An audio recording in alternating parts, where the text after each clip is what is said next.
Well, we now know there may be others tied to the Boston bombing.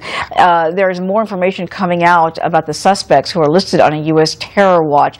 We've learned that the suspect wasn't the only family member. The feds keeping an eye on his mother, who was also on the radar. But as Brigitte Gabriel points out, that wasn't enough to stop these men.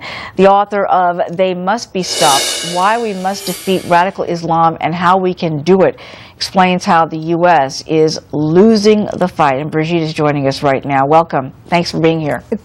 Thank you.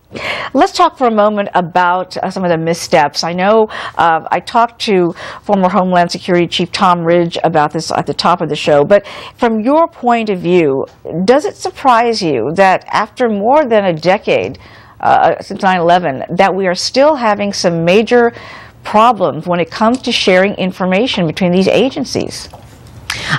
Exactly. This is an outrage, Uma. The American public should be outraged because here we are 11 years after September 11th, and after creating the monstrosity called Homeland Security Department and all the billions of dollars we spent. And the reason why we did this is because we want to make sure that our intelligence agencies share information together so they can prevent a disaster or a tragedy like 9/11. Yet here we are. The FBI knew information. They did not communicate it with the CIA. Both of them were not communicating with the Department of Homeland Security.